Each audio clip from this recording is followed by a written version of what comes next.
Nosso Lar, capítulo 43, em conversação. O Ministério da Regeneração continuou cheio de expressões festivas, não obstante se haver retirado o governador ao seu círculo mais íntimo. Comentavam-se os acontecimentos. Centenas de companheiros ofereciam-se para os trabalhos árduos da defensiva, assim correspondendo ao apelo do grande chefe espiritual. Procurei Tobias para consultá-lo sobre a possibilidade do meu aproveitamento, mas o generoso irmão sorriu da minha ingenuidade e falou: André, você está começando agora uma tarefa nova. Não se precipite, solicitando acréscimo de responsabilidade. Haverá serviço para todos, disse-nos ainda agora o governador. Não se esqueça de que as nossas câmaras de retificação constituem núcleos de esforço ativo dia e noite. Não se aflija. Recorde que 30.000 servidores vão ser convocados para a vigilância permanente. De start, na retaguarda, serão muito grandes os claros a preencher.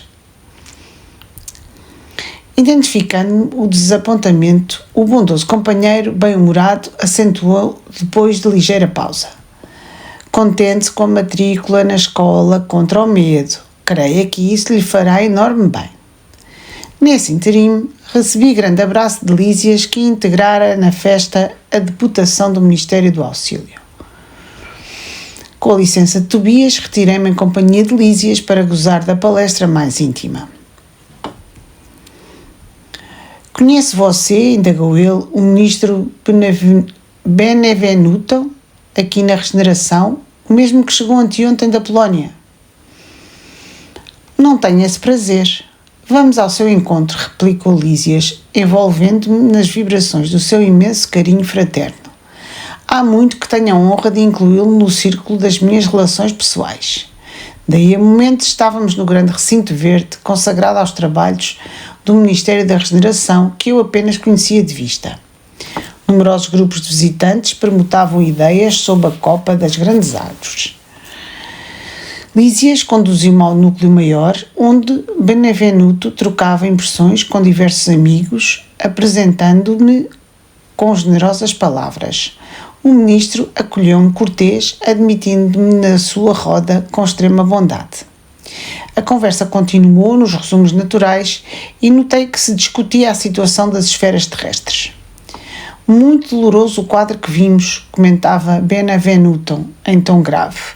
Habituados ao serviço da paz na América, nenhum de nós imaginava o que fosse o trabalho de socorro espiritual nos campos da Polónia. Tudo obscuro, tudo difícil. Não se podem ali esperar claridades de fé nos agressores, tampouco na maioria das vítimas que se entregam totalmente a pavorosas impressões. Os encarnados não nos ajudam, apenas consomem as nossas forças. Desde o começo do meu ministério nunca vi tamanhos sofrimentos coletivos. E a comissão demorou-se muito por lá? Perguntou um dos companheiros com interesse. Todo o tempo disponível, ajuntou o ministro. O chefe da expedição, nosso colega do auxílio, julgou conveniente permanecermos exclusivamente atidos à tarefa, para enriquecermos observações e melhor aproveitar a experiência. Com efeito, as condições não poderiam ser melhores. Acredito que a nossa posição está muito distante da extraordinária capacidade de resistência dos abnegados servidores espirituais que ali se encontram de serviço. Todas as tarefas de assistência imediata funcionam perfeitamente, a despeito do ar asfixiante saturado de vibrações destruidoras. O campo de batalha, invisível aos nossos irmãos terrestres, é um verdadeiro inferno de indescritíveis proporções. Nunca, como na guerra, evidencia o espírito humano a condição de alma decaída, apresentando características essencialmente diabólicas. Vi homens inteligentes e instruídos localizarem com minuciosa atenção determinados setores de atividade pacífica para a que chamam impactos diretos. Bombas de alto poder explosivo destroem edifícios pacientemente edificados. Aos fluidos venenosos da metralha casam-se as emanações pestilentas do ódio e tornam quase impossível qualquer auxílio. O que mais nos contristou, porém, foi a triste condição dos militares agressores, quando algum deles abandonava as vestes carnais, compelido pelas circunstâncias. Dominados na maioria por forças tenebrosas, fugiam dos espíritos missionários, chamando-lhes a todos fantasmas da cruz. E não eram recolhidos para esclarecimento justo? Inquiriu alguém, interrompendo o narrador.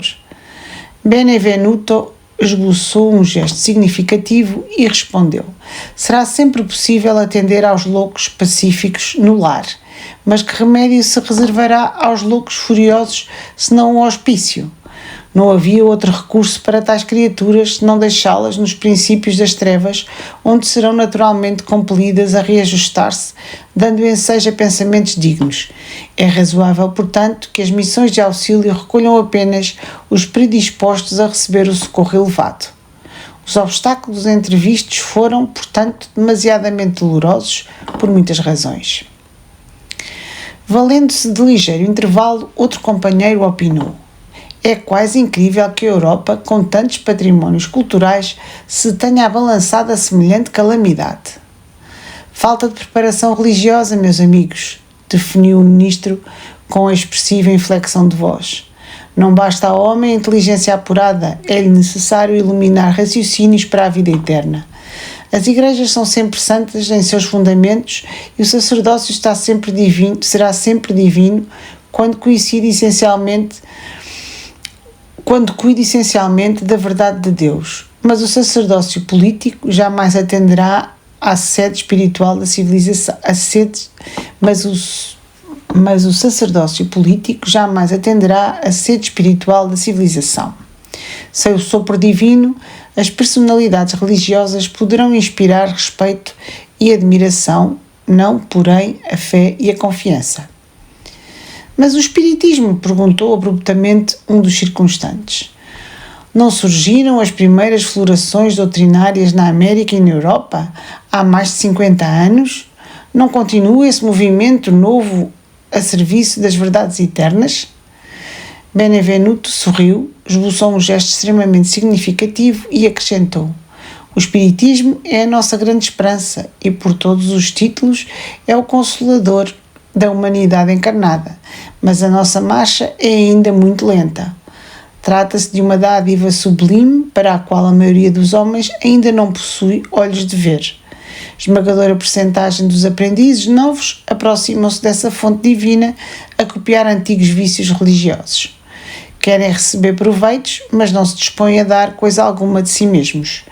Invocam a verdade, mas não caminham ao encontro dela.